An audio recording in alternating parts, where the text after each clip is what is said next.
Hey all, Ron here from Military Images Magazine with a new episode of Life on the Civil War Research Trail. Today, we're headed to Harpers Ferry, Virginia on October 18th, 1859, where John Brown and his loyal band of followers, having tried and failed to ignite an insurrection of enslaved people, is holed up in an engine house on the property of the U.S. Arsenal. The day before, local militia had surrounded Brown, and late that evening, Colonel Robert E. Lee, USA, arrived on the scene in command of 90 Marines.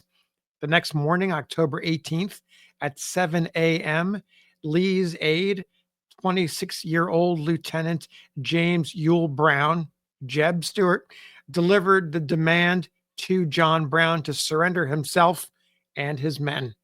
Brown declined, and a storming party of Marines broke down the door of the engine house and subdued him and his men, bringing an end to the rebellion. Just a few months later, in January 1860, Jeb described his role in the affair to his mother, Elizabeth, to talk about the part that he played in what he called the John Brown affair. The bulk of Jeb's letter was published in the 1885 book, The Life and Campaigns of Major General Jeb Stuart, commander of the cavalry of the Army of Northern Virginia.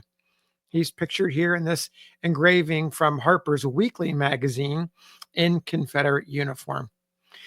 The author of the book, Henry Brainerd McClellan, served as a major, assistant adjutant general, and chief of staff to Stuart during his time in the Confederate Army.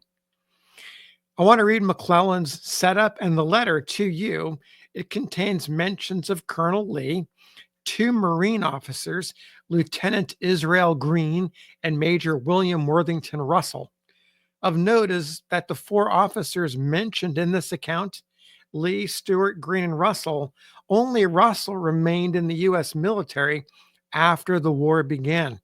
He resigned due to alcoholism and died in 1862.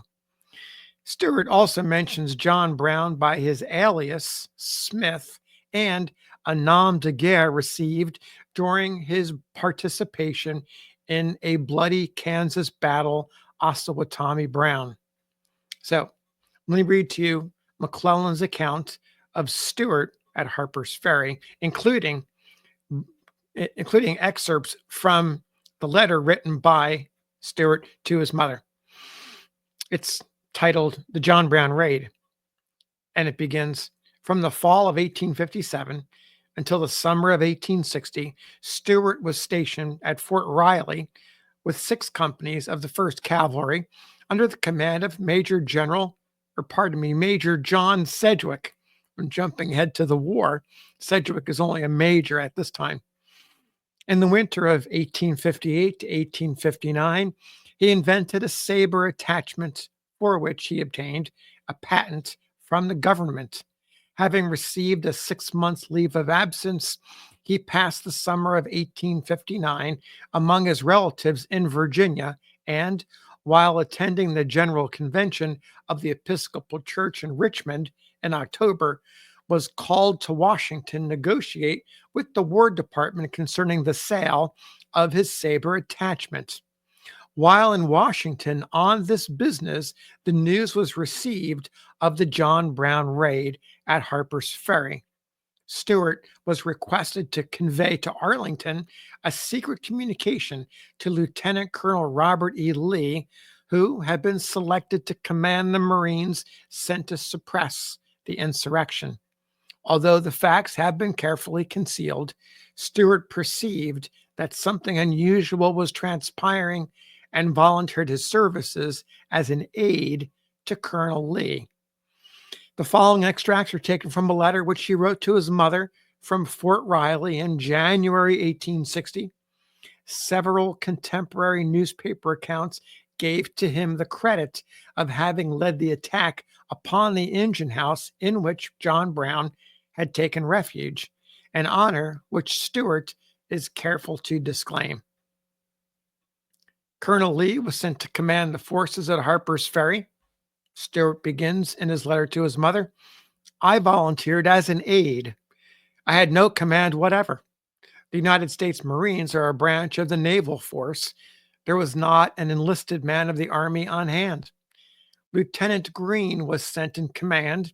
Major Russell had been requested by the Secretary of the Navy to accompany the Marines, but being a paymaster, could exercise no command. Yet it was his corps. For Colonel Lee to have put me in command of the storming party would have been an outrage to Lieutenant Green, which would have rung through the Navy for 20 years.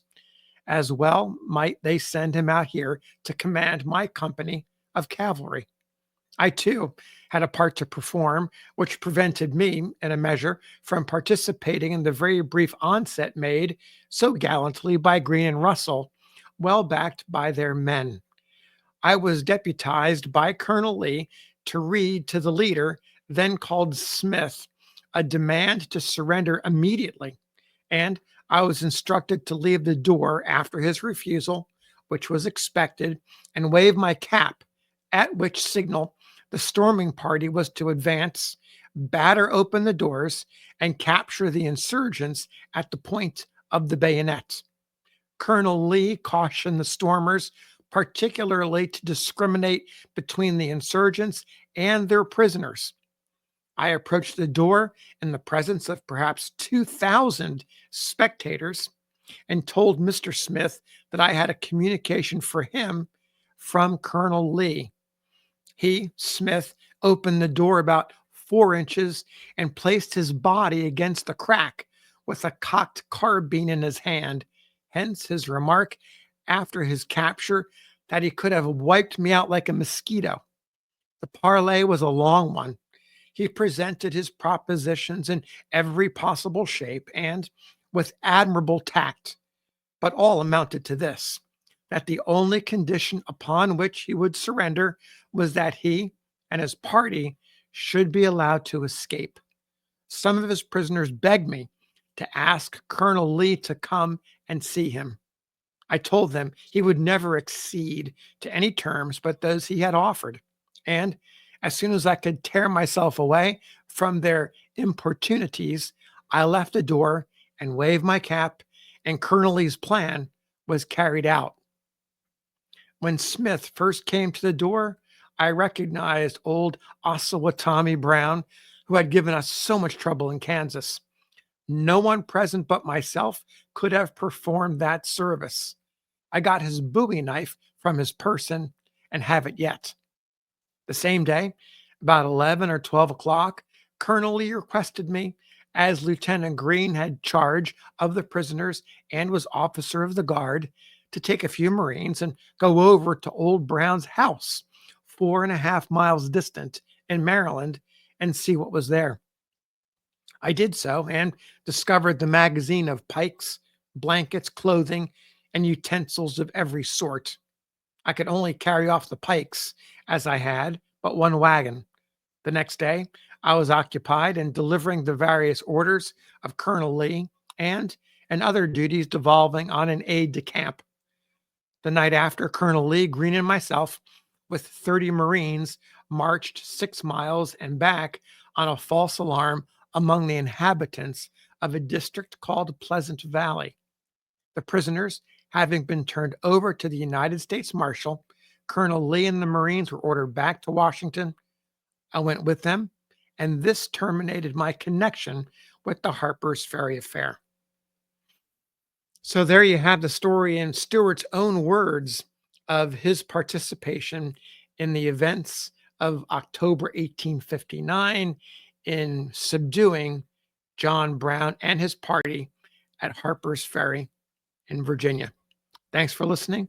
We'll see you on the next episode of Life on the Civil War Research Trail.